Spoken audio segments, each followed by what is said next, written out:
Hello everyone, this is Priya. Welcome back to our channel commerce world tutorial. मैंने start किया है 12th standard economics chapter number 7 national income.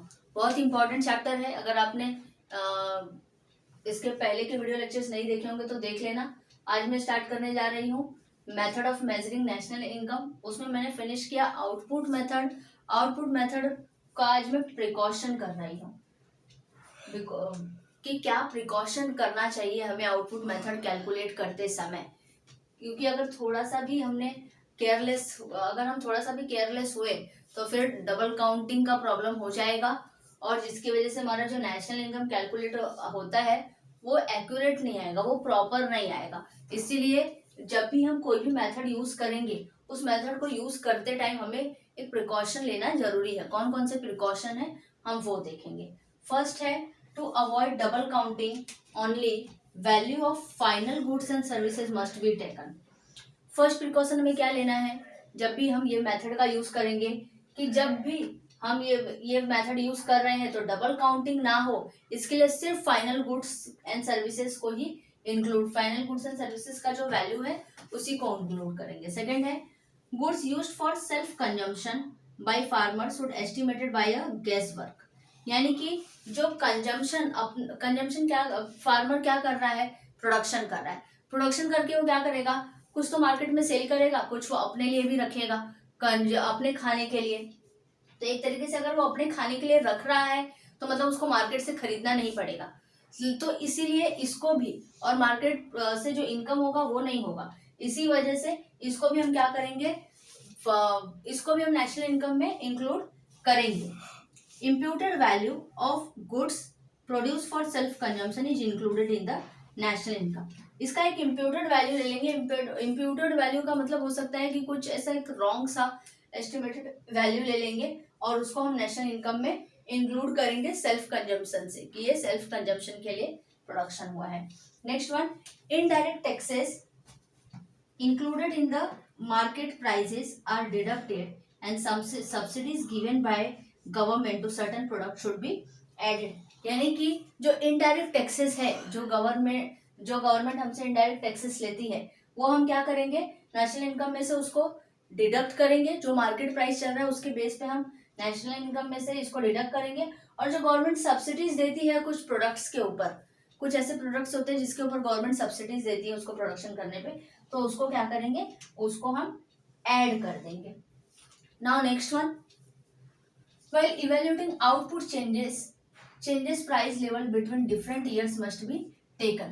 और जब हम output changes को evaluate करेंगे कि आउटपुट में क्या चेंजेस हो रहा है, पहले क्या हो रहा था अब क्या हो रहा है, उनके प्राइसेस में क्या चेंजेस हो रहा है, तो उसके लिए हमें डिफरेंट ईयर्स को देखना पड़ेगा कि पहले कौन सा ईयर्स था अब कौन सा ईयर्स है, उसकी वजह से क्या प्राइस में चेंजेस आ रहा है। इसको इवेल्युएट करना पड़ेगा, उसके बाद ही हम नेशनल इनकम में डिफरेंसेस देख पाएंगे।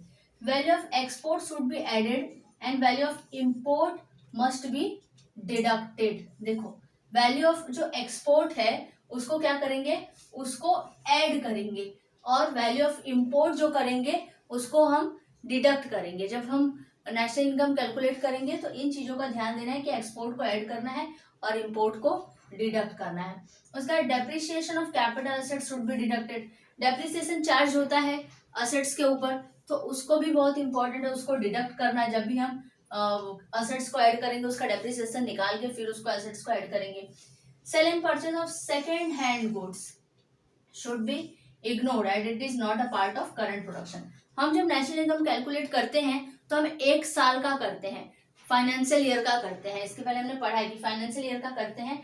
तो फाइनेंशियल ईयर में अगर हमने क्या ये सेल और परचेज किया है किसी भी सेकेंड हैंड गुड्स का, तो इसको तो हमने पहले ही खरीद लिया था, अब तो हम इसको सेल या परचेज करेंगे, करंट ईयर का पार्ट नहीं है, इसलिए इसको भी हम इग्नोर करेंगे। ये भी इसके अंदर इंक्लूड, नेशनल इनकम कैलकुलेट करते समय सेकेंड हैंड गुड्स को भी हमें इग्नोर करना पड़ेगा। तो output method is widely used in under developed country. ये जो मेथड है ये most of under developed country में यूज होता है। अंडर डेवलप्ड यानी जो अभी डेवलप हो रहे हैं। However it is less reliable because of the margin of errors. इसीलिए ये थोड़ा सा लेस रिलायबल होता है क्योंकि इसमें थोड़ा सा मार्जिन ऑफ एरर का प्रॉब्लम होता है। यानी मार्जिन जो हमारा प्रॉफिट्स है उसका थोड़ा प्रॉब्लम होता है, इसलिए लेस रिलायबल है, मतलब ज्यादा इसके ऊपर लोगों को ट्रस्ट नहीं है। In India this method is applied for agriculture, mining and manufactures. India में हम ये मेथड को यूज करते हैं किस लिए? एग्रीकल्चर सेक्टर में, माइनिंग सेक्टर में और मैन्युफैक्चरिंग सेक्टर में। But it is not applied for transport, commerce and communication sector in India. But India में ये ट्रांसपोर्ट सेक्टर में, कॉमर्स सेक्टर में और कम्युनिकेशन सेक्टर में यूज नहीं होता है।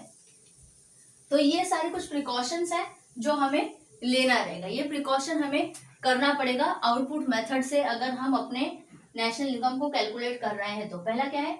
फाइनल गुड्स ओनली लेना है, फाइनल गुड्स की वैल्यू लेना है, डबल काउंटिंग नहीं आना चाहिए।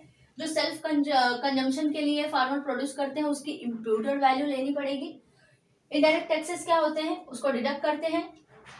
इनडायरेक्ट टैक्सेस को हम डिडक्ट करते, इनडायरेक्ट टैक्सेस को डिडक्ट करेंगे। सब्सिडीज जो गवर्नमेंट ने दिया है उसको हम ऐड करते हैं। उसके बाद जो प्राइस लेवल्स के प्राइस में चेंजेस हो रहे हैं उसमें जो ईयर्स है उनके डिफरेंसेस को हमें जरूर से देखना रहेगा। उसके बाद एक्सपोर्ट जो हम करते हैं उसको ऐड करना रहेगा, इंपोर्ट जो हम करते हैं उसको माइनस करना पड़ेगा। उसके बाद डेप्रिसिएशन को भी हमें डिडक्ट करना पड़ेगा।